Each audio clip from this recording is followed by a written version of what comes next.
eo amin'izay fiara-lasa amin'ny vahiny izay dia amin'ny herinandro ho avy io no ivoaka ny ampahany faharoa amin'ny fanampiana arabola mirotsaka mivantana amin'ny teti-bola mpanjakana na ny aide budgétaire omen'ny gouvernemanta frantsay ho an'ny Madagasikara.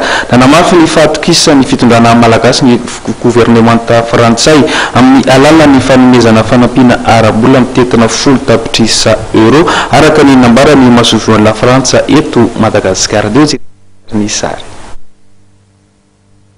ivoaka ny herinandro avy io no ampahany faharoa ny fanampiana arabola mirotsaka mivantana amin'ny teti-bola mpanjakana na ny aide budgétaire omen'ny gouvernemanta frantsay ho an'ny Madagasikara izay mitetina 10 tapitrisa euro.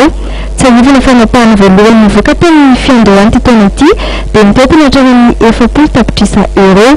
Ny famoahana ity fanampiana arabola ity dia entina manamafy indray ny fahatokisana ny firenena frantsay firenena malagasy hoy ny nation frantsay eto Madagasikara Ramatoa Véronique Voulon Anini izay niaina tamin'ny préminisy lehiben'ny gouvernemanta omaly.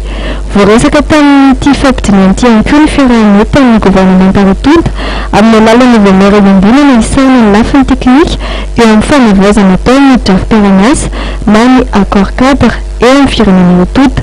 Fiaraniasa azon'ny firenena Rotonta tombotsoa no hojerena akaiky ao anatin'ny fanavaozana ny accord cadre io.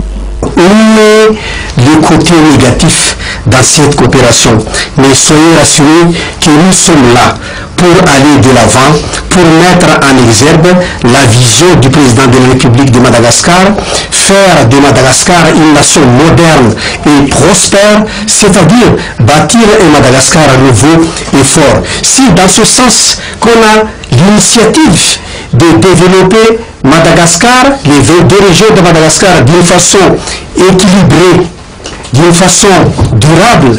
Je ne vois pas le mauvais sens si on arrive à un moment où on devra changer ce document cadre de partenariat. Ity draft-piaraniasa dia misonavina tamin'ny tena fitopolo sy valonjato arivo rehefa nisy ny fikasana hitondra fanitsina tany ny taona 2014 saingy niato izany tamin'ny taona 2014 rehefa niseho ny crise politique.